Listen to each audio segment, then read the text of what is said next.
Something like that, like 18 in the first half or something. Why is this necessary? Obviously, Edwards is out, but you can't.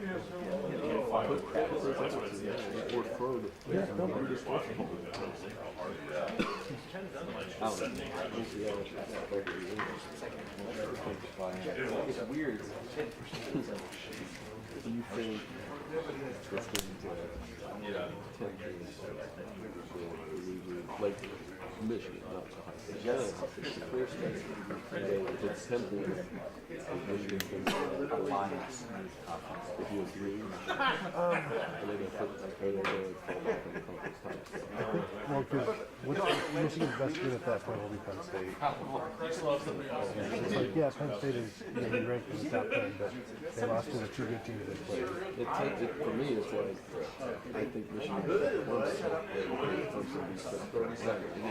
that's a better game. Especially with what South Carolina did before. So it's like, and then, but something like that. oh, no, Never be glad to attend. Yeah, you should ask all of them. You should ask all of them. Everybody gets a pick a line. I'll defer to Doug. Everybody says, I see my time to gentlemen from. well, somebody has to have that first round matchup against Lincoln Riley that is on a blowout. I do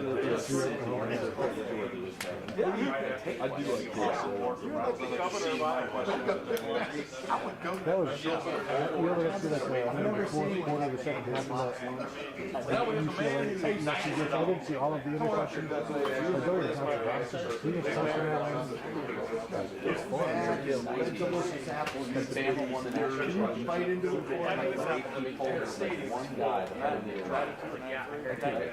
Every week they cross Miami.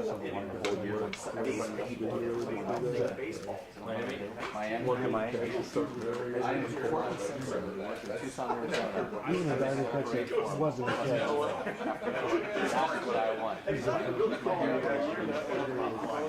Roland was telling me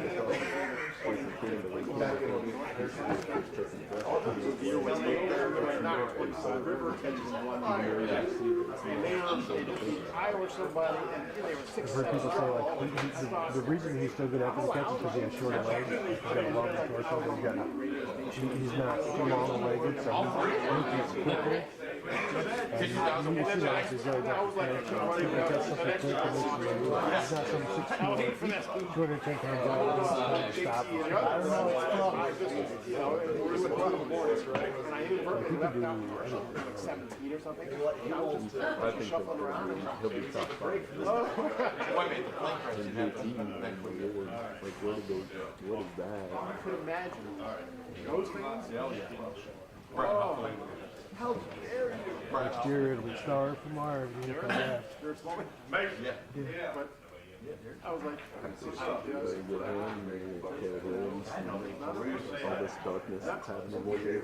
but now they have it where you can still What do you think about the sleep catch? I think we are central best team that I love the self-aware coach shooting stuff. I mean, that's I still think he's good. I think he's in the perfect spot right now. But if you want more, if you want a real opportunity to win, then maybe you have to. There's a rate from Nick retired. I don't know if he'll do that. Not dominant. I mean, he's still good, but I did laugh at that too, because it doesn't marginally make sense. Like he was probably laughing at himself and his story. All you Ivy Leaguers, losers, times New Roman. I can try to stay with it. He is good. He's helping. Who's that? Him and Bryce Young are the most explosive, unbelievable players I've seen. Because I haven't seen Bryce. He's had some moments where he keeps out that good. That's not the first time Miami's He is really good, but his receiver. or not the second. Here at this football news conference. Not the only time. Oh, that was, I really hope I was just for that.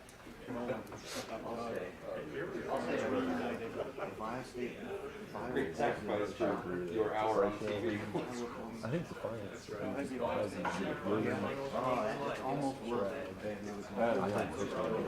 And then you'd have to go to Ohio and you would get a grade. J.T. Barrett won 2014. You're not going to win it today. Although he wasn't, I don't even think he got invited because he was Right on the and then probably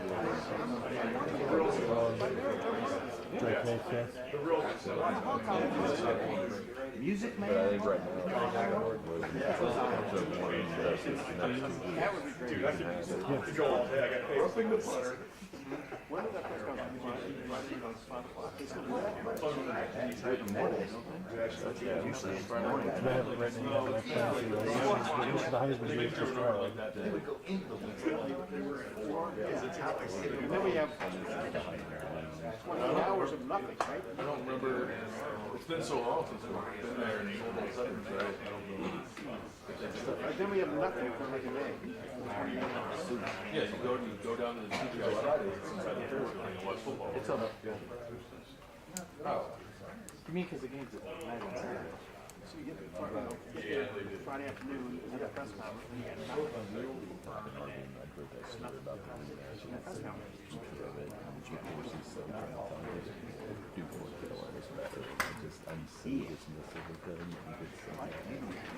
They play. Yo, They turn the year, man. Oh, he asked. Figure, yeah. You play it Wednesday, 8 o'clock. Saturday, How much fun those rematches were for Duke last year. You know, it's great if you're a Duke fan and build 2 Today's the day. We have a bet. Yeah. You don't want to be the Magic. You don't want to be the Giant. You don't need to. The joke was like you cut the order. The higher Kennedy, you got highlight. You got tippy. United States, not more than Mexico, Argentina. So I heard that. Well, I get Telemundo too.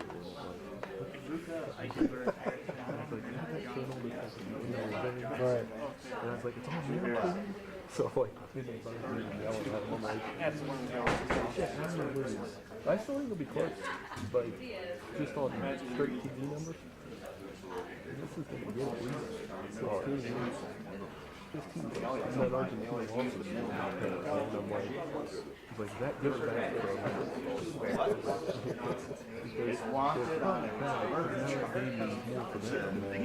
He escaped through the tunnel, and players were all gathered in the same tunnel. unintelligent about it. But the second I put that button in on it today, I walked upstairs, turning it on. Maybe I shouldn't watch it. About 10 years ago. Heartless. I know. They were gutless. I think they called them gutless. And they go out 11 square.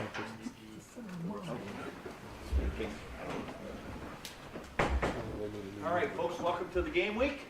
We're going to keep Coach Dave for 20 minutes. We're going to open up front row, middle, Dave Biddle, 24/7 Sports. Ryan, what's different about their defense this year under Jesse Minter? It looks very similar, but I'm sure there's been some tweaks. What stands out maybe that's different from last year's defense? Very similar. Like you said, a few tweaks here and there, but still very good players. And, they're playing very hard and, one of the best defenses in the country. Second row, middle, Nathan Baird, Cleveland.com. A couple weeks ago, you were talking about Ty Hamilton, might have been last week, and you used this phrase, starter caliber. I was curious on the other side of the ball, how close are you to using that term with Dallin Hayden? And is he someone that you're confident enough in after the last 2 weeks to rely on him in a big way? Yeah, hard to say, but to see the way he stepped up last week was certainly tremendous and encouraging as we move into this rivalry week, and great to see him taking care of the football. That's the number one thing we need, and so he'll have to have a good week of practice, and I know he's got to prepare hard to get ready to play in this game. Fourth row, middle, Pat Murphy, 24/7 Sports. Ryan, similarly, like you guys, there's questions about who's healthy on their side of the ball, specifically Blake Corum. How do you go into this week with questions about a running back that's so important to their offense? How do you guys prepare?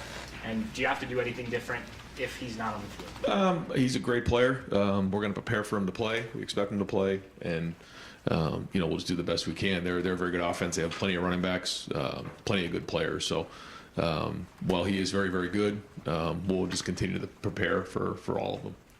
Fourth row left, Jacob Bench, the Lantern.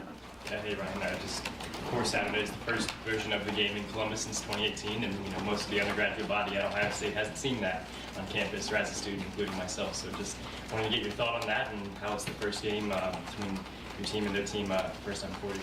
Yeah, 4 years. It's been a while, and being the 100th year anniversary is going to mean a lot more to a lot of people. On Saturday, we understand that, and there's nothing like quite like the game, and certainly have learned, so much over, my time here at Ohio State about what this tradition means to so many across the country, and that's why we work the game so hard and take a lot of pride in being our best here. And this is our #1 goal every season.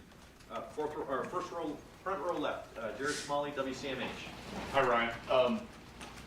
How much, I don't know if you can qualify this, but how much of the mentality of this team is shaped off what happened in Ann Arbor last year?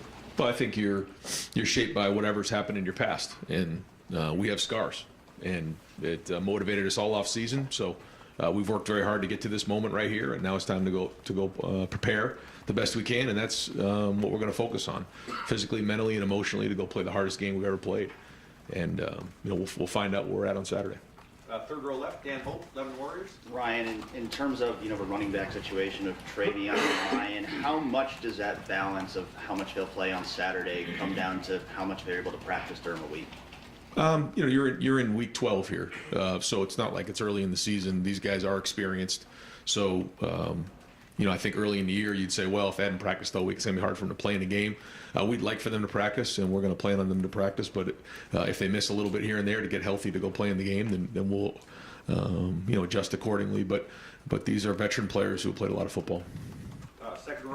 Third row middle, Rob Aller, Columbus Dispatch. Ryan, one advantage of Michigan's media day being yesterday is we get to follow up on what Jim Harbaugh says, which is usually a lot. He says there's no room for hate. This doesn't have to be hate in this game. But is there room for dislike, strong dislike? Where are you on this? Well, it's one of the greatest rivalries there is in the country, and anytime you're fighting tooth and nail to win the game because of what's on the line, there's friction at times. It's just the way it works, and we try to just focus on ourselves, focus on respecting the rivalry by working it every day out of the year, and going to go play as hard as we possibly can on Saturday. You said this is the toughest game you'll have ever played. Is this a referendum a little bit on what you guys are and the whole issue? It'll come to the surface? Well, I just think, I think about my first year being the head coach here, and one of the first things we started off the whole press conference was it comes down to this game, and then you have to win every game after it. So it's not changed. It's been like this for 100 years here. So I get it. But obviously this is a great opportunity. Both teams are undefeated. Two top, 3 teams in the country going together at the end of the year. That's what it's all about. Right behind him, Tony Gergen, Buckeye Huddle. So Ryan, this is your 4th year. You've been in the playoffs twice, championship game. You lose to Michigan last year, and you have so many questions, so many people questioning physicality, the toughness of the program. What's that been like? Well, I think, when you focus on this year and the things that have been done, you've seen a lot of good play. You've seen us really work towards this moment right here. Listen, when you lose this game, it's a tough year. There's no hiding from that, but there's only one way to handle it. That's to go back to work, address the issues that you think need to get addressed. So when you go back to play the game, you're ready to roll.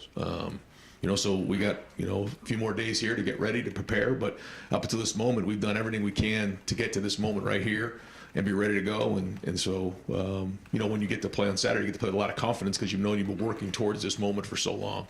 And then you go play as hard as you possibly can. And then how many of the changes with the coaching staff and whatever happened because of that game? I don't know if I could give you a number, but this is, we're evaluated by, the big games. That's the way it goes here. And certainly we know what comes with it. Front row right, Austin Ward, Rivals, 97.1. Ryan, it didn't look good for Matthew Jones on Saturday. I don't know what his status is, but if you have to make a move there, it seems like an interesting decision because Josh could kick inside. It seems like he's been the 6th guy. Enoch's been maybe the first at guard. I know you have a week of practice to the decision to make, but like, what do you think might be the best way forward there? Yeah, if need be, you got a couple options right there that we'll work through during the week and figure out if we do need to go to depth, who to choose. And a lot of that have to do with how the week goes and how Matt's feeling and how well those guys do and pick up the game plan. How much ability do you think Josh has to play inside or outside there? He's done it before. He's mostly been a tackle this year, but he's played on the tight end. You've seen him do that. He played at guard at some points in last year, sometimes the year before. So he has some experience going inside and outside. Second row right, Doug Lamreese, Cleveland.com. Ryan, in your career, what have you found the balance when it comes to revenge? When it comes to a game that you lost and now you're getting another shot, both in the year-long preparation for that and then the feelings of the guys on game day? What's your experience with that? What's the best way to handle it? Well, I think you can't just get yourself going the week of. You have to build and try to recognize the things that you need to get better at and then address them, get them fixed, so that when you're there again, you're more prepared for the moment. And that's really the focus of it. And I think you start talking about some of those other things, you can get distracted on what the most important thing is right now. And I think when you're playing an emotional game and a big game like this, the easy thing to do is say, let's just get to Saturday. Let me just get to the game. But we have to utilize every single minute. We have that countdown in our building, and every time a minute clicks off of that, there's one less minute for you to prepare for the game. So let's utilize every single minute we have to get ready to go, kick the ball off at noon so we're ready to roll. You, in your head coaching career here, Ohio State's lost 4 games. Didn't play Bama again after that. Didn't play Oregon again after that. First game you guys lost, Clemson in that semifinal.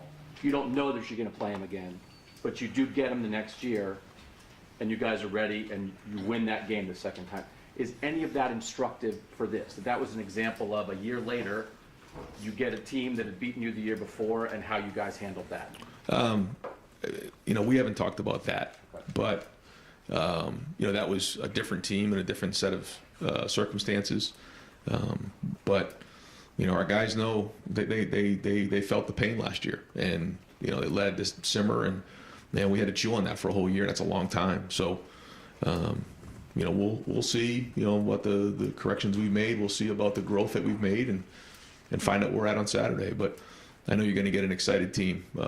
But right now the focus has got to be on having an unbelievable week of practice, unbelievable week of preparation with our bodies, our minds, and our souls.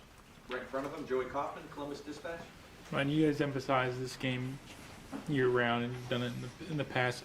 And a year after a loss, is that something you talk about more, less? Do you do more team-up north drills? What's the balance in terms of trying to motivate year-round? Yeah, there's a balance. We I won't get into exactly what we do, but yeah, there's a balance there. There's certainly, you need to be reminded of what happened in the past, but also the focus is on this team. The focus is on playing this team against their team on Saturday, because nothing else matters about that. But when you have that in the back of your mind, it certainly lights a fire every time it comes to the forefront of your mind. Front row right, Tom Taberry, WBNS, NTV. Coach, we imagine the shoe will be rocking. Do you have a message for the fans that will be in the stadium, and what would it be? Yeah, just that we need to be as loud as we possibly can. We got to make it a hostile environment. Anytime they have the ball, we got to be as loud as we possibly can. This game has been going along for a lot longer than I've been here, but I know how much it means to so many people, and for all the people that are going to be in the stadium, if their presence can be felt, that helps the Buckeyes. Right behind him, Clay Hall, WSYX. Ryan, did you change, other than senior tackle, change any other processes, the way you do your business each week? No, that was the biggest change. We felt like last year things were a little bit rushed. We'd wake up in the morning, get in here, practice, have senior tackle, and then guys would be able to do their Thanksgiving. We decided to, move that. I know that there's been different, ways that they've done senior tackle here in the past. We decided to move that to really allow our guys to still have the afternoon with their families, but also spend more focus and more time on what really matters, and that's the game. I know you have a checklist. How do you leave no stone unturned? Is it just plan your work, work your plan? Not a lot of sleep. How much will you get this week? Not much. Third row right, Cameron T. Robinson, The Athletic. Ryan, last week, Teron and Ty both said when they took the field in the spring, they felt a completely different defensive line. Same guys, but they felt completely different. Did you see that at that time? And then if so, what was different about it? Again, I think our guys had a year under their belts. They played more. They won some games. They lost some games. They learned. They grew. They had a great offseason. And they're a year more mature. I think, that combined with, I think, again, our scheme and those guys embracing the aggressive style of our defense, I think that's where you get that. When you play young guys like you had to last year, you're going to have growing pains. But seeing the success some of those guys are having right now and the depth that you've been able to add, you don't ever want to lose, but you feel like some of that, I imagine some of that probably helped you guys. No, I know what you're saying. It's when you're playing young players, we had a very young but also inexperienced team. Even the guys who were a little bit older last year hadn't played a whole bunch. There's growing pains with that, as we know, and so you hope that experience is invested time well spent, because when you have those growing pains and you lose games, hopefully that you can cash in down the road from those learning experiences. We'll find out. Right next door, Dylan Davis, Delaware Gazette. Has Dalton Hayden's play elevated himself to a point where, having him healthy and running with conviction is better than 80-85% of one of these other guys? Not just playing because they can play. I think it's definitely worth a conversation. Yeah, I think when you start to see and you put on the film and the film speaks for itself, you got to make that decision of who's the best guy in this moment to go put on the field. Right behind him, Spencer Holbrook, Letterman Row. Ryan, this game already has a lot of emotions, and you added 11-0. It's 11-0, first time here in 4 years. How much do you have to balance with these guys? Discipline, but also allowing them to be emotional and play with emotion, but not too emotional so you don't get a cheap personal foul or a penalty that you don't put your hand around. Yeah, I think there's the emotion leading up to the game, which is I think what you're saying, and I think that's why we have to have our routine and not deviate from our routine, because it is such a big week. There's so much emotion involved with it. You have to build towards noon on Saturday, but we have to have a great week of practice and preparation. But then same thing, during the game you have to play with emotion. You can't let emotion play with you. And the three things that we've really spent a lot of time in terms of our identification this year is: 1 is toughness, 2 is discipline, and 3 is skill. And so, if you can play with toughness but you don't have discipline, then it's no good. So those 3 areas are the areas that we have not deviated from all season, and we're going to hold ourselves to that standard. Deep center, Jeremy Birmingham, Rivals. Ryan, you guys, have tried all year long to prevent any sort of complacency from stepping in or creeping into the program, but you're 11 games in and haven't completed one of the 3 goals that you set at the preseason, right? So how challenging has this season been, and does it feel like the season really starts now, and that this has been the longest preseason in the history?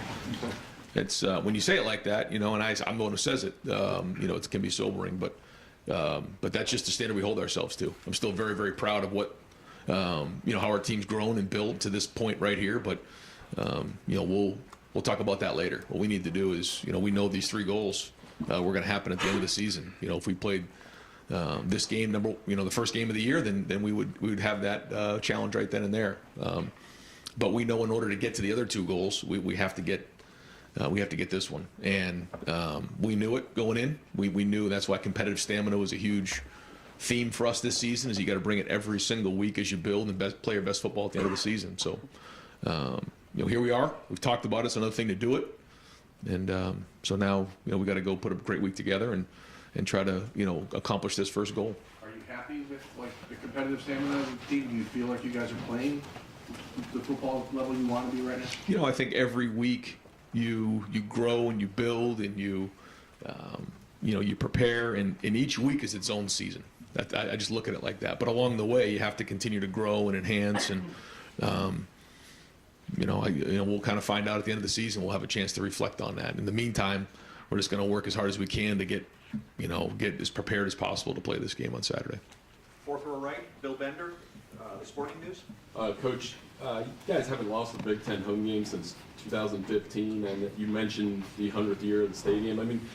What to you, other than having a really good team, makes Ohio Stadium such a good home field advantage, especially in these Big Ten games? It showed up this year too. They haven't been close.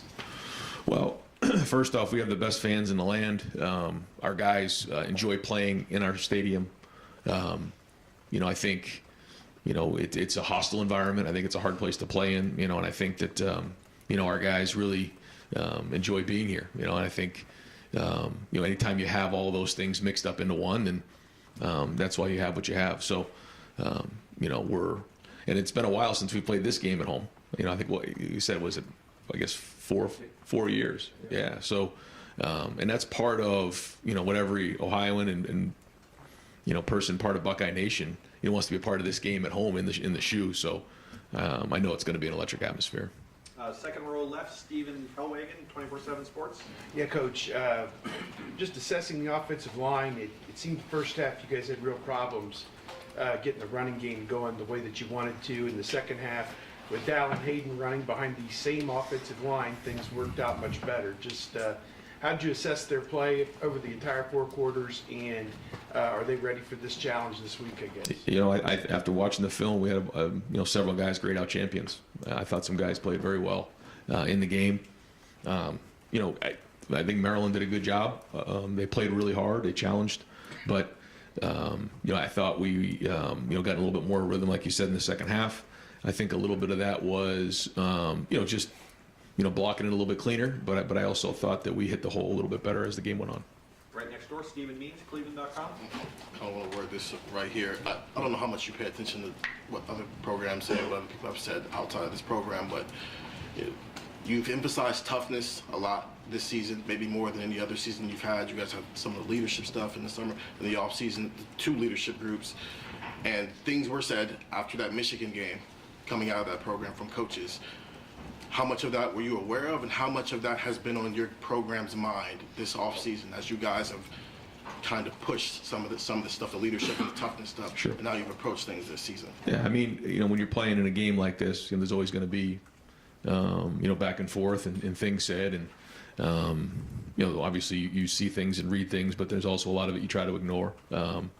But sometimes it matters, who says it too, and how much consideration you give it. But at the end of the day, we got beat in that game, and we had to figure out why that was. A lot of people have opinions when you lose a game, and we had to identify what was real and what wasn't, and try to go from there. But we certainly don't get caught up in other people's opinions. We cherish ours and try to make great decisions on how to move forward, and that's what we did.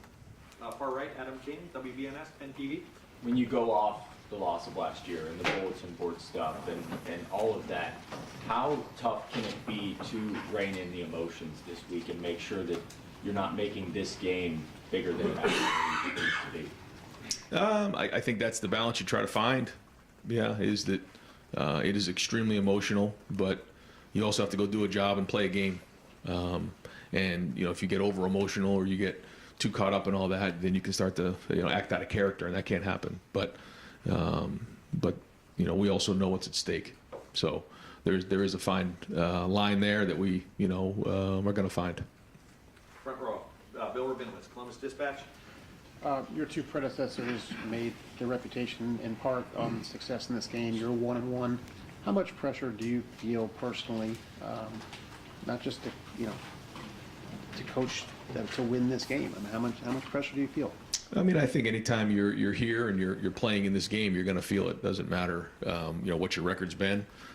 You feel it anytime you're, at Ohio State, because you know what's on the line. But, we're not going to sit here and start to think about all that. We're going to just really focus on, having a great week of preparation and playing really, really hard. And then, when it's all said and done, we'll look back and kind of see, where all the tally marks are. But to me, this has nothing to do with anything other than this team and just preparing this team to play as hard as we possibly can on Saturday, and then going from there.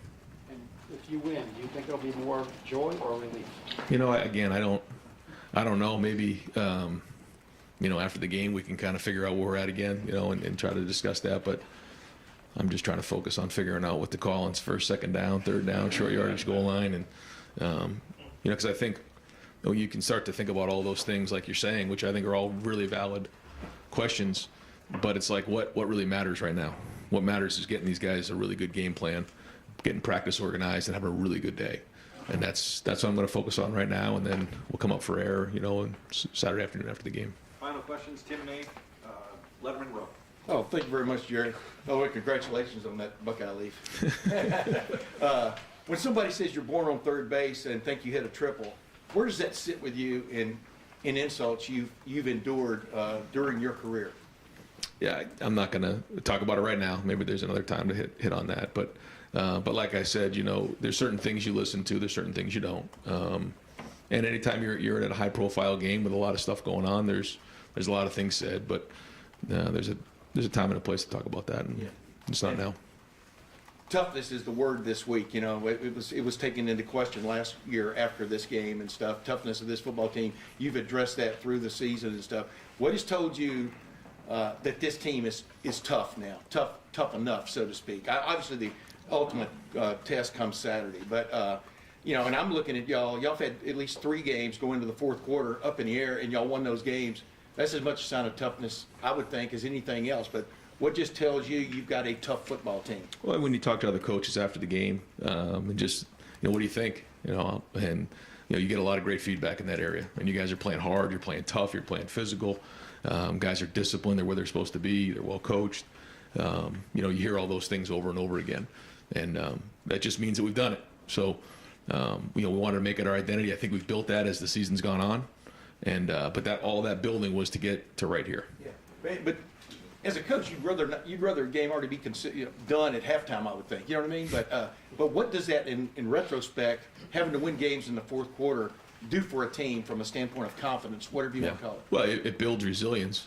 It builds that toughness. It builds that perseverance. That, you know, no matter what happens in the game, it's not going to go perfect. You got to keep fighting. You got to keep growing. You got to keep building. And you know, your backs are up against the wall. What are you going to do?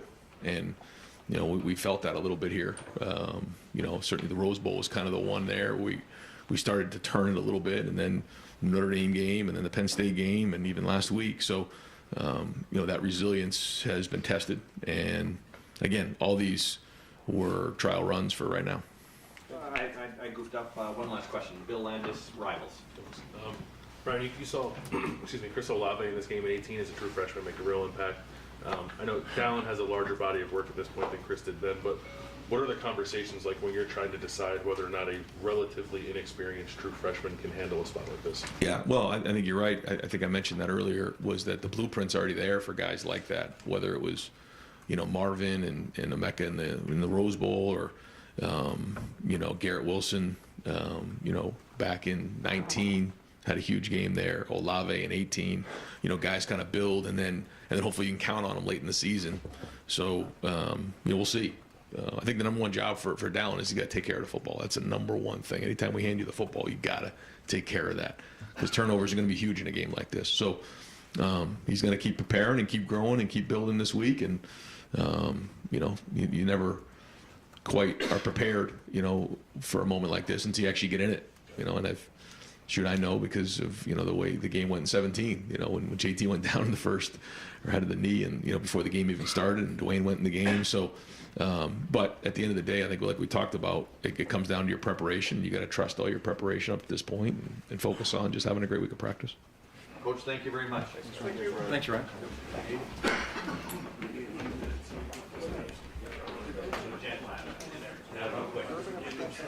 All right, folks, we're going to transition right into Coach Knowles here, and we're going to keep him for almost 10 minutes.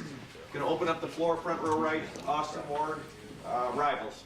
Jim, I asked last week about Tommy playing with one broken hand. I didn't realize that I needed to ask about the other one being broken. The toughness that he's showing, the way he's playing through that, beyond just you know, trying to find ways for him to tackle, the toughness that he's shown, where does that rank among some of the guys you've worked with?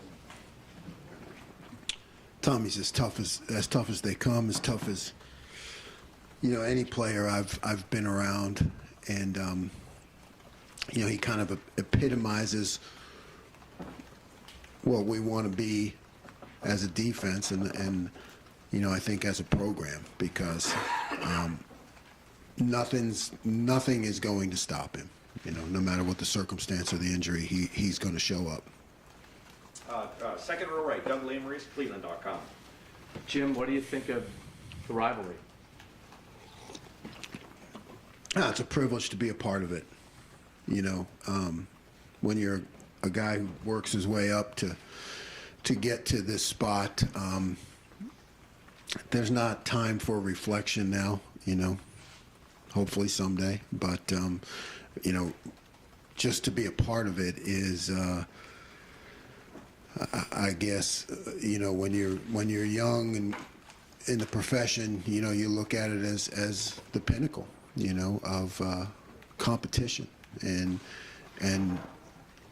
it's a privilege to be a part of it. Far right, Adam King, WBNS 10 TV. Coach, you weren't here last year when all the talk of toughness and finesse hit, but there were a lot of conversations about this defense. How much do you hear that from these guys? How much do you try to, push these guys to lean into that and prove it on Saturday? I don't hear it. I don't talk about it. Don't really think about it. I know the charge I was given when I got here, and we've taken off from there. And I know that toughness is a pivotal part of everything Coach Day does and Coach Mick does in the weight room. So, I've embraced it, and we're doing everything possible to carry that on defense. Third row middle, Rob Aller, Columbus Dispatch. Jim, you've been part of some pretty big rivalries. Bedlam, Bull, Colgate. Penn is Cornell's rival, not Colgate. Come on. Yeah, Thanksgiving Day, man, for years. Penn. Yeah. How's this stack up for what you see? I know it's early in the week, and I know you guys don't like to compare, but I'm asking you to do so a little bit. Do they all have the same thread through them, whether it's dislike or guys not getting too emotional? How do you handle that, and what have you seen? Yeah, there's the same thread through every rivalry I've ever been associated with, of intensity. But this is it's the biggest stage there is. So you just take all that and you ramp it up by 1,000, and you go from there. You do everything you can to stay focused and do your job in the midst of it, because there's a job to do. Right behind him, Andy Andrews, Buckeye Sports Bulletin. I kind of wanted to ask a little bit about what you see from J.J. McCarthy as far as his mobility. I know Talia had a couple scrambles last week that gave you some issues, kind of first mobile quarterback you've seen since DeWan Finn, and how you kind of intend to keep him hemmed in. Well, I mean, yeah, I think, we have a hard-charging, aggressive defensive line, and I think that anytime you have guys who really get after it, scrambling can be an issue. So we continue to work on it, I guess I'll say. We'll keep practicing. That's all. I mean, it's definitely an issue though when you have guys that are going to get after the quarterback, and I'm glad we have them. Now it's my job to fix it. Second row left, Stephen Means, Cleveland.com. Whether it was Toledo, to follow up on that, whether it was Toledo, Maryland, even Penn State to a lesser degree, I don't think Clifford traveled that much, but how do you scheme for that when it's an element of a playmaker? He's just a playmaker, and you did everything the right way, and then he got loose anyway, and instead of it being a 4-yard loss, it's a 14-yard game. I know you can coach it, how to contain it, but how do you actually scheme for something? Well, you have different ways to do it.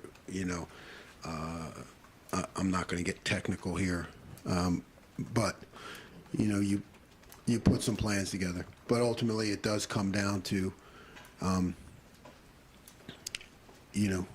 your athletes versus their athlete, and you just do everything you can to put guys into position, but it does become like controlled chaos, right? I mean, we try to make all these moves and chess pieces, and we think we're doing a good job of it, but sometimes it's hard to control the uncontrollable. So you give your guys the best shot, and then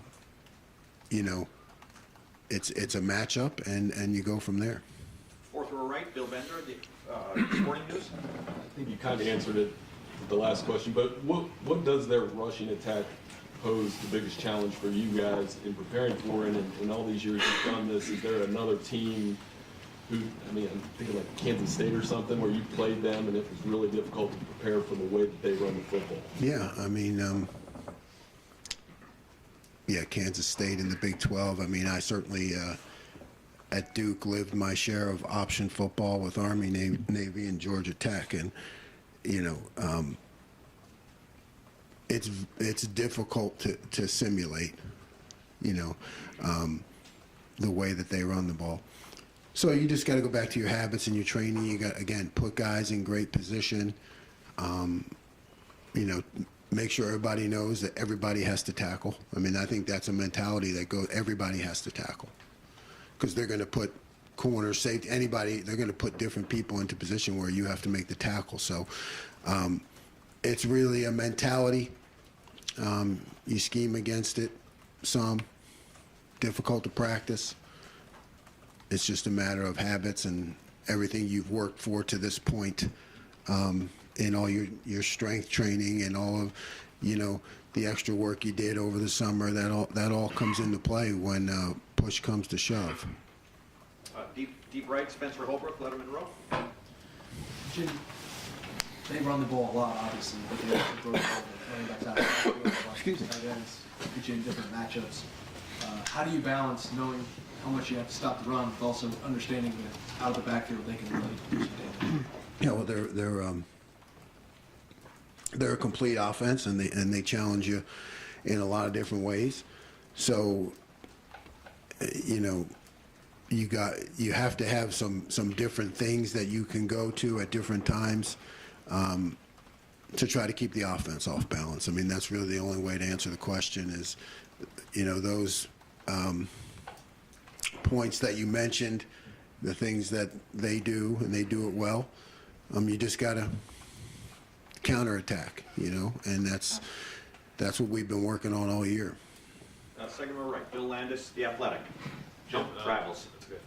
You said maybe back in the spring that the jack position, Leo position, was first conceived as more of a run game disruptor than anything else. Does this game put that position in more of a spotlight with as much as Michigan likes to use pullers in its run game? Yeah, I mean, I definitely feel that it is a tool, you know, in our toolbox to be able to handle all the different things that an offense like this throws at you, you know, and it's definitely a fix-it tool for us, and you know, we've worked hard to get it ready. Front row middle, Bill Rabinowitz, Columbus Dispatch. When you came here and we asked if you would watch tape of players, you said no, everything's a blank slate. How much did you study last year's Michigan game? And is there a way to quantify how much time you've put into preparing for this game?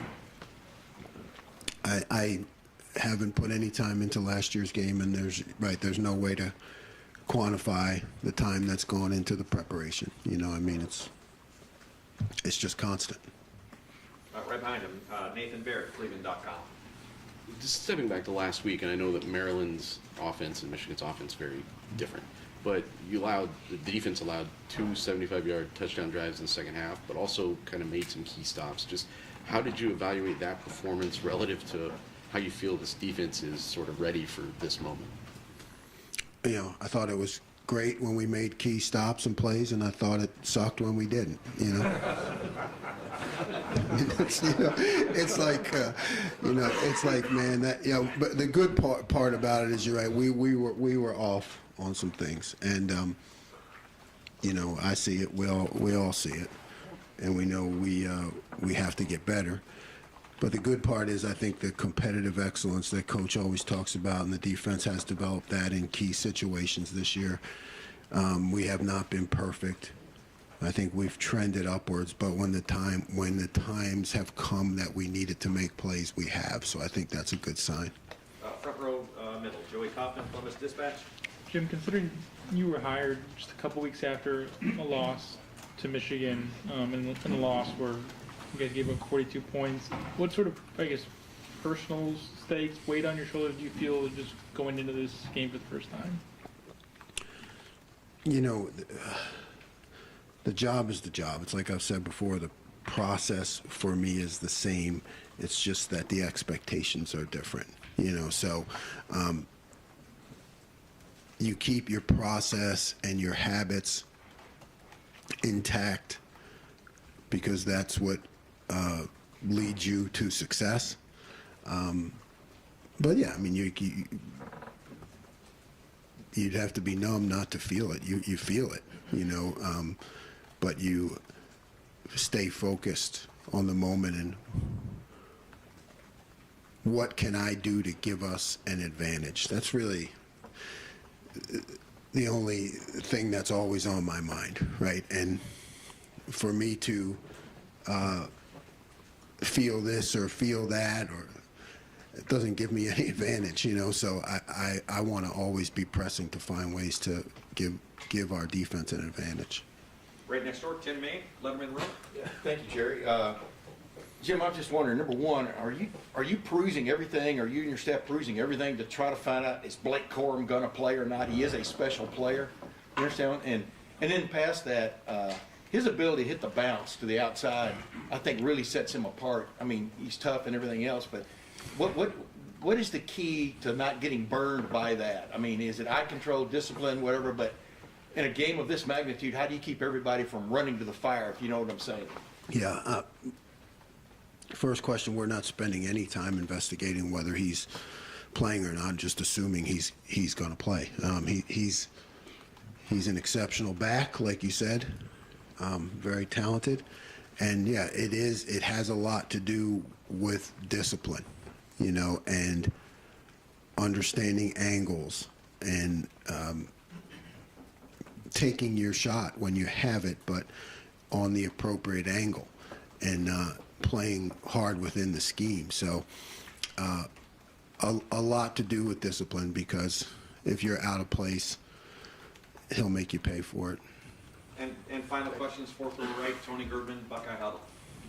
You just said, what can you do to give you the guys an advantage? It's always the thing that's always on your mind. Where is it? Where's the most random place where it's been on your mind and you're like, oh, this might do something, like at home, out, like how often does it come up? It's never not on my mind, ever. Thank you very much, Coach. Appreciate your time. Thanks.